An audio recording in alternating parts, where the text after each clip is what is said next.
આહિર સમાજના ઉમેદવાર જે મારા ગામના તો છે પણ મારો ભાણેજ પણ છે.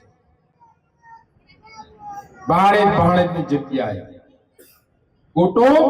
કુટુંબની જગ્યાએ રાજનીતિની અંદર સગા ભાઈઓ પણ હોય ને તો પણ સિદ્ધાંત સાથે રાજનીતિ કરવી પડે, સિદ્ધાંત સાથે વાતો કરવી. આહિર સમાજના મિત્રો અહીંયા બેઠા હોય એને વિનંતી કરું કે રખેને ભૂલ નહીં ખાઈ જતા.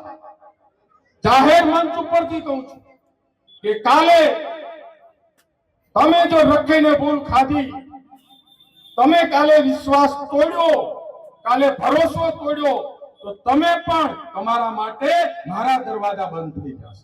તો સન્માનની જે ધારાસભ્ય જે બોલે છે એ લોકશાહી પ્રણાલીને શોભે એવું સેન્ટેન્સ નથી. હું કોઈ આહિરનો ઉમેદવાર નથી.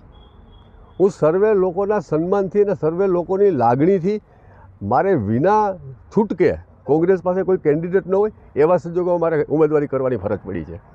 સરસ મજાનું માનો કે ખેતર હોય, ખૂબ સારો વરસાદ પડ્યો હોય અને એ 50 એકર જમીન વાયા વગરની રહી તો એવું ચાલી ન શકે. પ્રજાનો જે અવાજ બનવા માટે મારી ઉમેદવારી છે, નહીં કે મારે સભ્ય બનવા માટે નહીં.